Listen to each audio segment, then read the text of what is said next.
Hello, everyone. I'm Major Garrett. Happy to be back in Washington. My thanks to my colleagues who filled in for me while I was away. Tonight on America Decides. Listen up. One of the biggest religious and immigration stories of the late 19th and early 20th century America was the arrival of European Catholics. They settled and worked in big cities: Boston, New York, Philadelphia, and yes, Chicago. Probably coincidentally, America found itself first an emerging, then obvious superpower at the same time. So much so that the idea of an American pope was not serious, too hazardous, it was thought, to attach the global church to a first emerging, then realized global industrial and political power. Until this afternoon, that assumption was thought to still hold true. Until, for the first time in the history of the Catholic Church, it was not. To the thunderstruck surprise of experienced, I mean really experienced Vatican watchers and the tens of thousands joyously arrayed around St. Peter's, the name Robert Frances Prevost was spoken. An American from Chicago, a graduate of Villanova, just north of Philadelphia, was the new Pope. Pope Leo XIV, he shall be. An American successor to Pope Francis. Pope Leo XIV spoke of universal love, bridge building, peace, and service. In the past, Cardinal Prevost had expressed some sympathy with critics of Vice President J.D. Vance's theological argument that there are hierarchies of love, that outsiders or non-citizens naturally receive less of that love than, say, for example, a family member, close friend, or a citizen. Whether Pope Leo XIV's election was meant as an American counterweight within the Vatican to Vance's theological construct or global hostility to immigrants in general, only the elected cardinals know the answer to that. But the first American pope will doubtless, for a time, electrify Catholics here and likely the Americas, with consequences theological and possibly political to come. So we begin tonight with columnist for the National Catholic Reporter, Shawn Winters. Michael, let's just ask you, how surprised are you? What do you think the prospects of Pope Leo XIV are for the Church, for America, for Catholicism? I was not hugely surprised. I had prepared 3 analyses for the white smoke, and he was one of the 3. And so I had that up in about 15 minutes, posted at the National Catholic Reporter. I think it's important to remember the Cardinals didn't view him as an American candidate. It was very interesting when he came out onto the balcony. He began in Italian, obviously. He's been elected the Bishop of Rome. But then he switched to Spanish, not to English. And this is a man who spent 2/3 of his career outside of the United States, most of it in Peru, and not just in Peru, but in very impoverished rural areas of Peru. And he was very successful in his ministry there, in recruiting native vocations and in schooling them to take over the leadership positions in that area.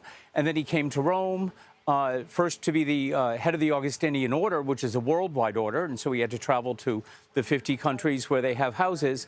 Then he was back in Peru as a bishop, and then came back to Rome 2 years ago for a really tough job, a desk job, but a job that you can't fake. There are jobs in the Vatican you can fake. Prefect of the Congregation for Bishops is not one of them. And he developed a reputation for somebody who was very effective, not afraid to make difficult decisions, but always with this heart for the poor that we saw in Pope Francis. And I think that will be his message. And for the United States, with our consumer culture, and especially with the kind of lifestyle of the incumbent of the White House, I can't think of anything more countercultural than a man who's taken a vow of poverty and lived it all of his adult life.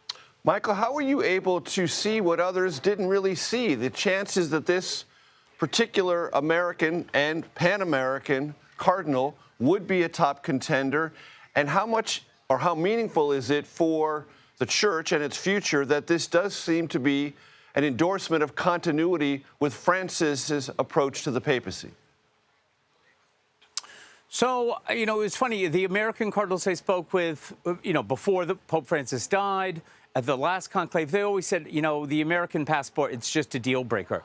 But I wasn't hearing that from the Spanish cardinals or the Latin American cardinals, or critically, the Vatican cardinals. They were like, we don't care. We like the guy. We're not electing the country. We're electing the man. And so I had a sense that his combination of managerial skills and a kind of understated charisma, and as you just touched on, they wanted to send the message that we want a pope who is going to be in continuity with Francis, both in terms of his welcoming that the new pope spoke to, but also with a commitment to the poor and to a real sense that, solidarity, the politics of the church is different from secular politics. You always have a winner and a loser in secular politics. The church's teaching on solidarity says, everyone should be a winner in this, but with a special preferential option for the poor, the marginalized. We always, have a heart for the people who are the uns, the undocumented, the unemployed, the unborn, those who are defined by society by what they lack. Those are the people that have a special place in the heart of the church. And Michael, very quickly, what might you say to those enthusiasts who were there, who were shouting USA, USA? Obviously, we were a missionary church 200 years ago, so this is a real kind of sense of becoming moment. But I just want to push back against the idea he's an American pope. He has a passport. He was born in Chicago and all that. But the pope belongs to the whole world. And I think, he showed that again by going into Spanish, not English, from the loggia this afternoon. Incredibly valuable perspective. Michael Shawn Winters, thank you so very much. I want to bring in CBS News papal contributor Candida Moss. Candida, how was your day? How did it play out for you? Give us your reaction. Well, it was a profoundly emotional moment, and it was also quite a shocking one. I don't think anyone really anticipated an American pope, and then an American pope who would come out and speak in Spanish. So this was a profoundly moving day for everyone who was there, and we now have, as Michael Shawn Winters was saying, we have a pope who is really a pope of the whole world. He's a Peruvian citizen as well. He has traveled widely. He has held offices at the Vatican. He has been a bishop in Peru. He has been a pastor, a missionary, and he has a doctorate in canon law. So he really encompasses everything that the global church has to offer.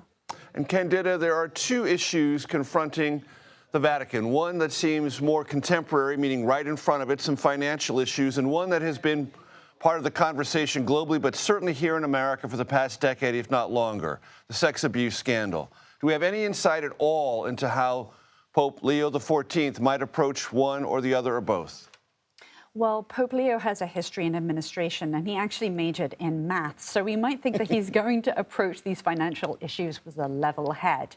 At the same time, there have been some accusations that he mishandled an investigation into a case in Peru, and that when he was in Chicago, he failed to notify a Catholic school about a predatory priest who lived nearby. Now, I will say he has vocal defenders, but I'm sure that survivors groups will be concerned looking at this. But we all hope that he will continue Pope Francis's legacy and perhaps, given his background in canon law, really cement into church law a lack of tolerance for those who are silent. And there is a question of continuity, but also for conservative Catholics in America, they were hoping for a pope who would be more clear, offer more clarity on doctrine and the history of the church. How do you think Pope Leo XIV may or may not satisfy that particular perspective or desire? Well, Pope Leo XIV is a centrist. He's a moderate. He shares Pope Francis's interest in social justice, the poor, and the environment. But he's been more traditional on issues like the family, LGBT inclusion. Now, those statements were made during Pope Benedict XVI's reign, so it remains to be seen how he will move ahead. But he does seem like more of a moderate candidate who will satisfy aspects of the left and the right and frustrate both groups as well. We could not have gotten off to a better start than that. Candida Moss and our other guest, Michael Shawn Winters. Thank you both so very much. Candida, thank you. I really appreciate it. Thanks for having me.